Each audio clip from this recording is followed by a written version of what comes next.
On my last shift as a lighthouse keeper, I climbed the 76 spiral iron stairs and 2 ladders to the watch room. The number of steps is the same as my age. The thwomp and snare of each step laid anonymous background score. Something wasn't right.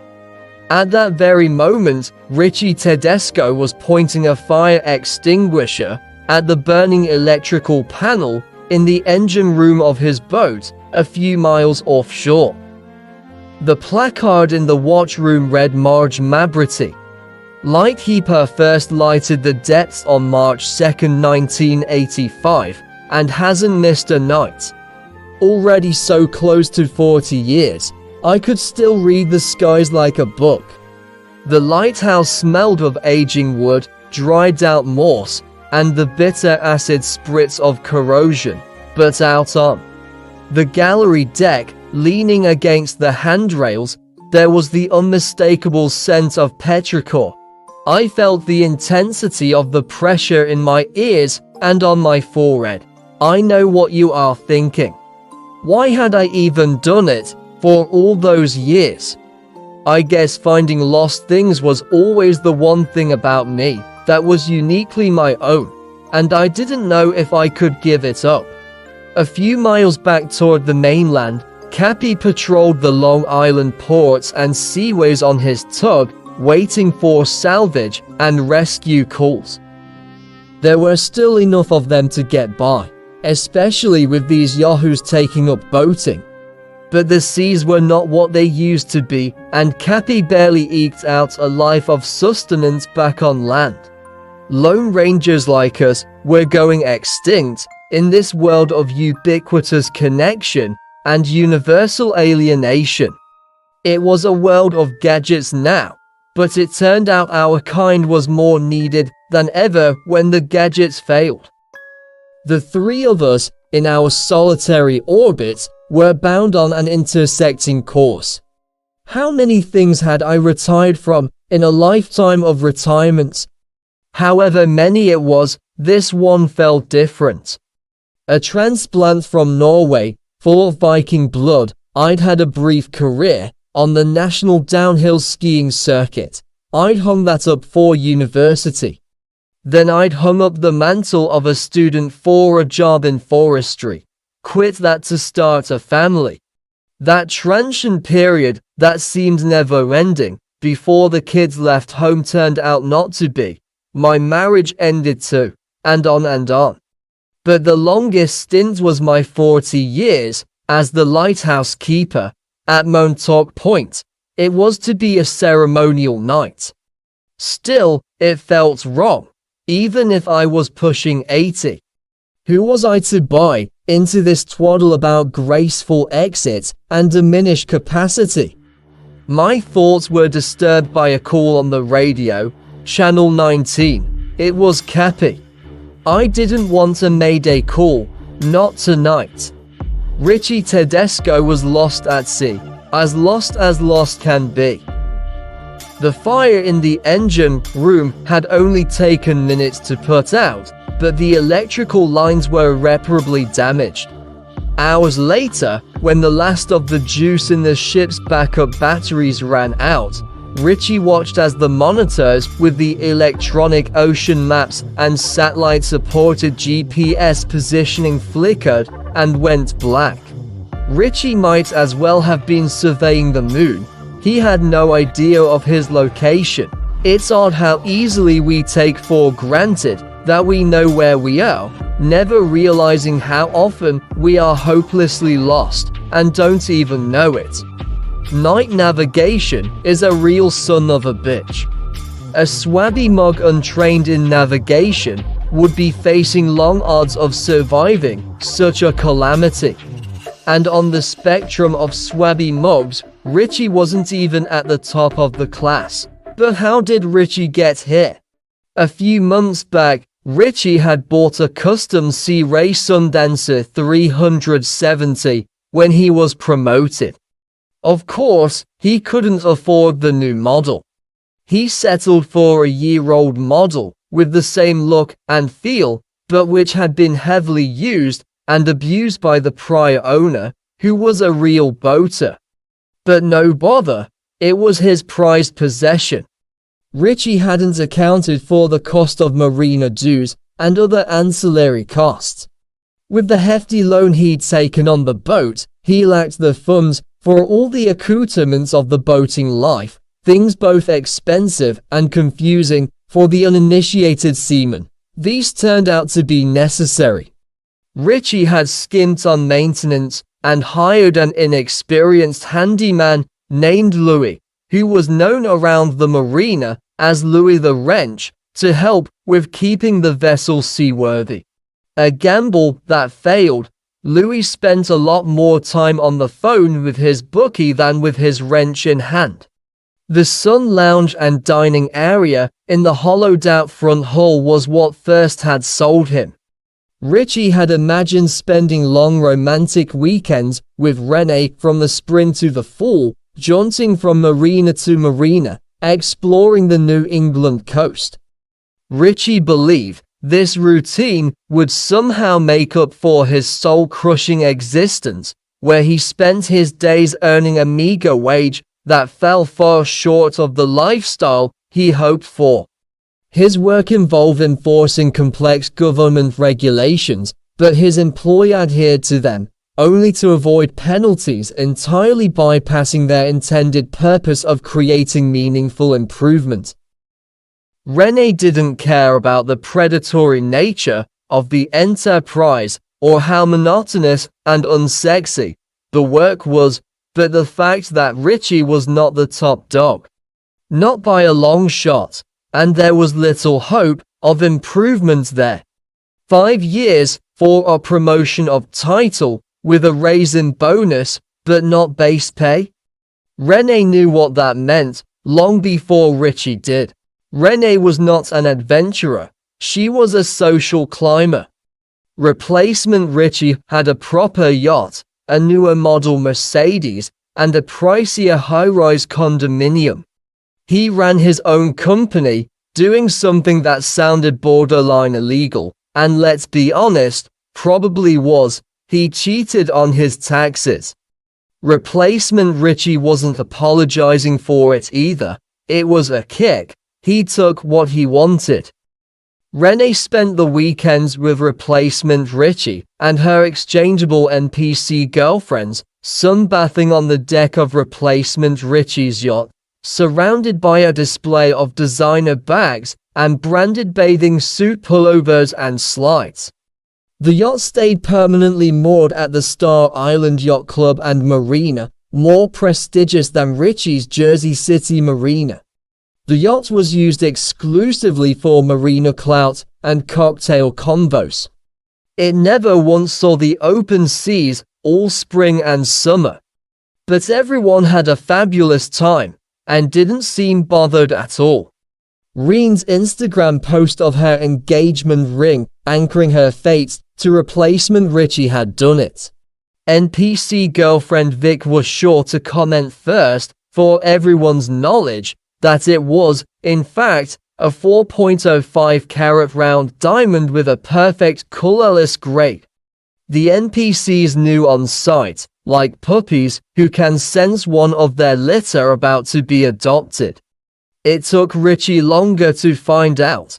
It was a $250,000 ring. Richie sat out in the sun lounge alone, in the darkness, trying to gain enough night vision to make out a landmark in the fog of dark. Richie had made all the rookie boating mistakes. The first rule of boat safety is not to go out alone. Chart a course, tell a friend.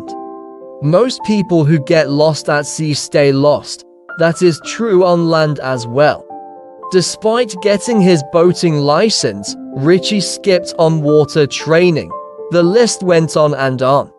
Perhaps worst of all, Richie couldn't tell land-based lights from navigation lights, from buoys and markers.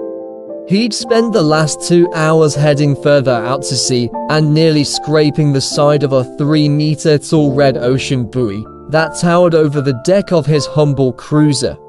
And that was when he panicked and started firing off his flares. "How is my best girl tonight?" Cappy asked. "Don't be fresh with me, you old rake." "You mean, with it being my last night?" "Ah, fiddlesticks. Last night my arse. We both know you are gonna be buried on that rock, and me with you." As romantic as that is, I like a nice dinner and some wine before committing to a joint burial. Well, well, you little siren, whetting my appetite. Marge, you're gonna love this one. What is it, Cappy? I've been tuned in on channel 19 for the last fucking hour. Cappy chuckled. His voice rattled, a deep raspy bass that hit like a fine brass-colored scotch. It intoxicated my senses and warmed my chest off the first sip. It sang a lifetime of hard songs, but the calloused old heart was in there. He was old salt, everything you imagined a seaman to be. Grey beard, sun-scorched skin, and a temperament mercurial enough to match the open seas. In his mid-70s, Cappy was still fit and lean, but a little tired of a lifetime of wandering. "Sounds delightful," I said. "Did they locate your chivalry and manners? Or have those gone the way of Davy Jones to get this? Some clueless yo pro has been singing an off-key Rihanna playlist Rihanna all the way through, non-stop, not realizing his radio line is open. Must have pushed the microphone button into something. The radio went dark after sundown. You see that black squall coming in from the west? Well, this yo pro, let's call him Chadwick. Well, Chadwick here, he has been headed east out into the open seas, and he's going to get clipped by that sail shredder on his way back to port, if he even knows enough to head back to port. Coast Guard has been trying to reach him, with no response." I could hear it in his voice. Cappy's full name was Jack Tommy Rogers, and Cappy was always into a bottle of his namesake. Cappy only had a few rules, and one was that he never touched the bottle until he'd finished his calls. Someone could lose their life if he broke that rule like he'd done tonight. Something serious was going on with Cappy. "How are the seas tonight?" I asked. "Seas are building. Thorhu is growing restless. We are just chugging along on the gasoline breeze out here, waiting for our damsel in distress to call for a knight in shining armor on his noble stallion, or in this case 100-year-old tugger." "Oh Cappy, I didn't know it was your 100th birthday today." "Happy birthday, Touche," he said. Thorhu is what he called his tugboat. I asked once, I regretted it to this day. Something about how his straight lines were like the tentacles of some weird octopus god. She's all buttoned up tight as a button, and I'm getting a bit high off the diesel fumes. It was more than the diesel that Cappy was high on. I imagined Cappy out there. "Be careful to avoid the reef, old man." I can see him threading through frigates, tankers, cutters, and cruise ships like floating cities. I worrying about Cappy. And that night, I wanted to tell him how I felt, but I tried to restrain myself. It was a big night, no sense in complicating it. "I was afraid this was going to be a Mayday call," I said. Then it occurred to me that maybe it was one. It was a moonless night. Richie couldn't tell the sea from the sky. It was so dark that all that was visible was the wake of the ship, drawing a white foam trail through the otherwise black void. There is that verse in Revelations where the heavens and earth pass away, and there is no longer any sea. Richie didn't believe in that kind of thing, but it had happened. All that was left was infinite negative space. Richie's skin crawled and his forehead dampened. The night was muggy, and an invisible cooling mist enveloped the cruiser. The only sounds were lapping waves, and the only smell was a briny whiff of sea foam. How lost are you when you have lost your bearings and don't know the distance to any safe harbor? Richie had not considered this before. The darkness is impartial, absolute, unforgiving, but in its grip, you felt that its horrors were custom-tailored, handcrafted, and made to measure, just for you. Richie sure felt that way. There was that foreboding, ominous sense that the evils at play, which seemed resolved to engineer your demise, are the earned wages for some sin, the gravity of which you failed to appreciate, whose wrath was stirred by your trespasses, God nature. What evil deed tipped the scales to a sentence of death? These were Richie's thoughts. The gas gauge became an instrument of terror. Richie cursed his reckless disregard. Why didn't he pack extra canned goods and 5 more reserve 5-liter fuel cans? How could he have been so arrogant, so foolish? And then, the rain started to fall, like icy darts from the heavens. Marge to Cappy. Where are you? Headed out to sea. What? Chadwick isn't going to save himself. Cappy, you old fool. It isn't safe. Don't get sentimental on me now, you old cat. I've got a job to do. Stay safe out there, will you? Cappy barked like a dog, roof roof, and that's all I needed to hear. No one was coming to save him. That was Richie's last thought before firing off his last flare. He pulled out a pack of Marlboro Reds and lit one up. Richie smoked on the sun lounge and thought about his life, which might be coming to an end. He judged his life poorly. He hadn't lived it. He'd bought the marketing in the pamphlet, but hadn't pursued the dream the pamphlet was selling. And now it was too late.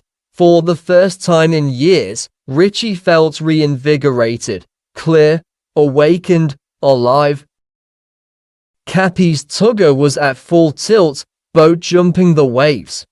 The gales of the squall buffeted the front visor and tossed the ship among the crests, pushing it off course, making it hard to keep a broad breach and hit the waves at a clean 45 degree to avoid the worst of the punch of the storm. Cappy located Richie's cruiser and then reached it. He took out a bullhorn and tried to tell Richie he was there, but the winds were like a dark room for sound. And Richie had no idea Cappy was out there. Cappy pulled up and started setting the straight wires, attaching them to the stern of Richie's cruiser. After a while, Richie came out and realized what was happening. He stood there holding tight to the table in the galley as the cruiser bobbed in the wake. After the winch brought the ships together, Cappy came aboard. What you doing out here, son? Long story. Can you get me back to shore? Can I? Will do is more like it. First, let's check the vessel. While Cappy was on the galley, inspecting the cruiser, a sadistic gust rocked the boat and Cappy tumbled over the safety pole. Richie looked down and saw he had grabbed the ropes along the trim and molding and was rocking with the boat, his legs gusting in the winds. Get the line from the capstan on my boat. Get it to me. The what? The circular thing with the ropes. In seconds, Richie was back with the rope. Cappy clutched it and climbed back aboard. He slumped on the deck, breathing heavily. Not bad, son. You've graduated from greenhorn to seaman tonight. Congratulations. Now let's get you back to shore. Fool who inbound, Cappy called back to me. Thank God, I said. Chadwick's name is Richie.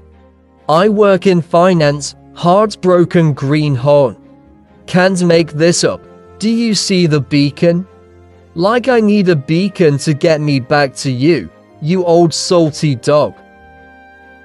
The kid told me he is leaving finance, might move to Montauk. Said the sea is calling, God help us.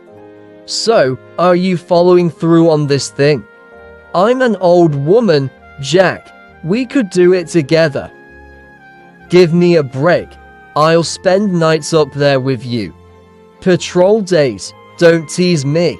I'm serious, Marge. I'll be back in half an hour.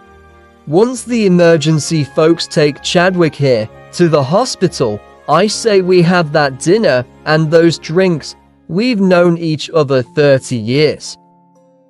You want to wait for 40? Just nothing, Marge. I almost died tonight. What? But my last thought was that I almost let you fucking retire. You almost died. I'm a modest woman, so I won't tell you how it all turned out. But let's just say, it's hard to refuse an old salty dog that won't take no for an answer. I'll be back in a half hour and I'm coming up there, invited or not, so get yourself ready. And you are not retiring. That's also not negotiable, Marge. Not up for discussion. Where has this Cappy been all my life? Lost at sea, I guess, but I'm coming ashore.